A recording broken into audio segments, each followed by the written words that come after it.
Hi, it's Ike from Groovy Entertainment. Today we got another book to read for you. Today's book is The Tale of Benjamin Bunny from 1904. So let's get started.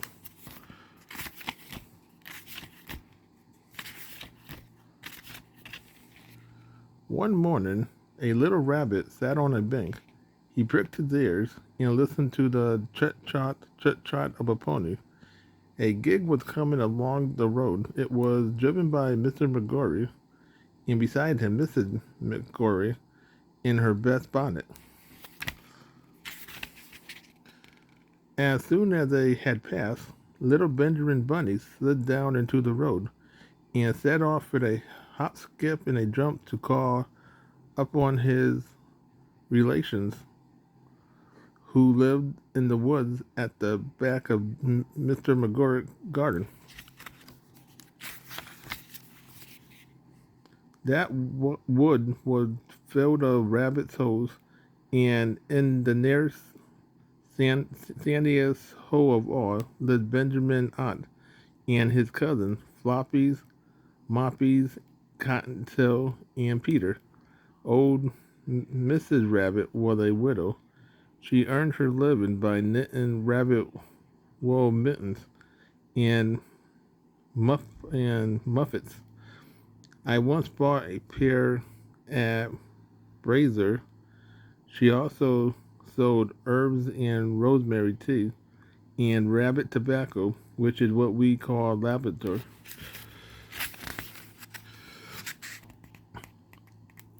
Little Benjamin did not very much want to see his aunt. He came around the back of the fir tree and nearly tumbled up on the top of his cousin Peter. Peter was sitting by himself. He looked poorly and was dressed in a red cotton pocket handkerchief. Peter said, "Little Benjamin," in a whisper, "who had got your clothes?" Peter replied, "The Scarecrow," in Mr. McGorrick's garden, and described how he'd been chased about the garden, and had dropped his shoes and coat. Little Benjamin sat down beside his cousin and assured him that Mr. McGorrick had gone out in a gig, and Mrs. McGorrick also, and certainly for the day because she was wearing her best bonnet. Peter said he hoped. No, yeah, Peter said that he hoped that it would rain. At this point, old Mrs. Rabbit's voice was heard inside the rabbit hole, calling Cottontail, Cottontail, fetch some more chamomile. Peter said he thought he might feel better if he went for a walk. They went away. They went away hands in hands and got up on the flat top of the wall at the bottom of the woods. From here, they looked down into Mr. McGarrett's garden. Peter's coat and shoes were plainly to be seen up on the scarecrow, topped with an old tambour of Mr. McGarrett. Little Benjamin said it's for people clothes to squeeze under a gate. The proper way to get in is to climb down a pear tree. Peter fell down head first, but it was no consequence, as the bed below was nearly raked and quietly soft. It been sown with lettuce. They left a great many odd little footmarks all over the bed, especially little Benjamin, who was wearing clogs.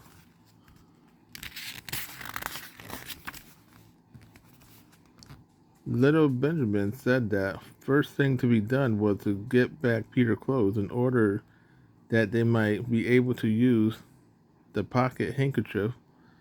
They took them off the scarecrow. There had been rain during the night.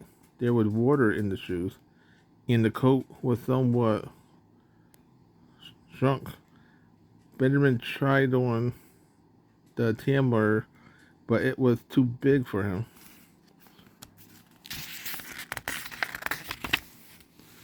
Then he suggests that they should fill the pocket handkerchief with onions as a little present for his aunt. Peter did not seem to be enjoying himself. He kept hearing noises.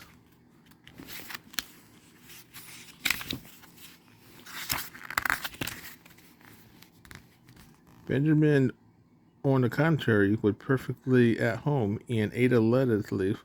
He said that he was in the habit of coming to the garden with his father to get lettuce for their Sunday dinner. The name of little Benjamin, Papa, was old Mr. Benjamin Bunny. The lettuce certainly was very fine. Peter did not eat anything. He said he should like to go home. Presently, he dropped half the onion. Little Benjamin said that it was not possible to get back up the pear tree with a load of vegetables. He led the way boldly towards the other end of the garden. They went along a little walk on the plank under a sunny red brick wall. The mice sat on their doorstep, cracking cherry stones. They winked at Peter Rabbit and little Benjamin Rabbit.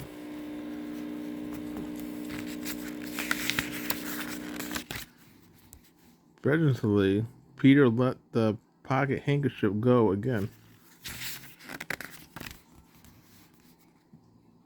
They got amongst flower pots and frames and tubs.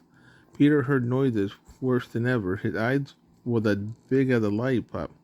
He was a step or two in front of his cousin when he suddenly stopped. This was wait. This is what those little rabbits saw around that corner. Little Benjamin took one look, and then, in a half minute less than no time, he hid himself and Peter in the onion underneath a large bucket. The cat got up and stretched herself, and came and sniffed at the bucket. Perhaps she likes the smell of onion. Anyway, she sat on top of the bucket. She sat there for 5 hours. I cannot draw you a picture of Peter and Benjamin underneath the bucket, because it was quite dark and because the smell of onion was fearful.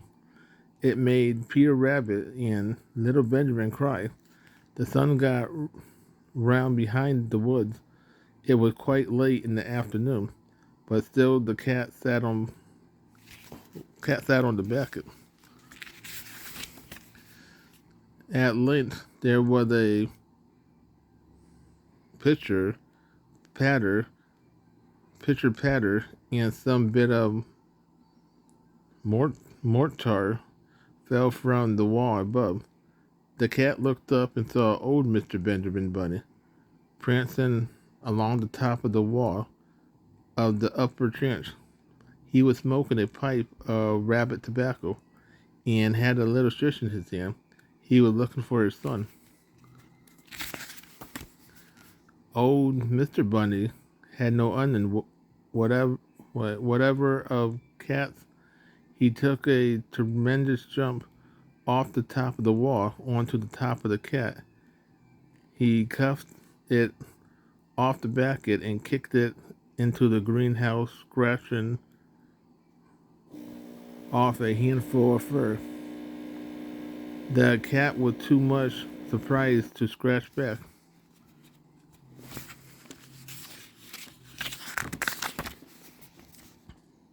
When old Mr. Bunny had driven the cat into the greenhouse, he locked the door, then came back to the bucket and took out his son Benjamin by the ears and whipped him with the little switch. Then he took out his nephew Peter.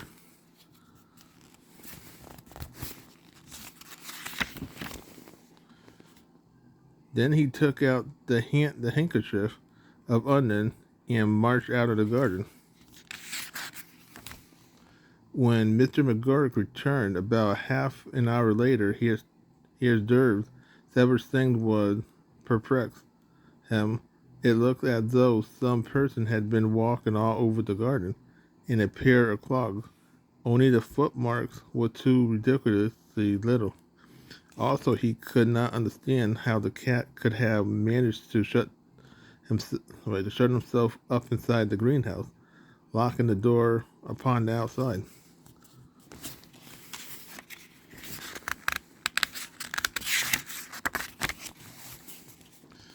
When Peter got home, his mother forgave him because she was so glad to see him that he had found his shoes and coat, cottontail, and Peter folded up the pocket handkerchief, and old Mrs. Bunny strung up the onion and hung them from the kitchen cellar with the bunches of herbs and rabbit tobacco.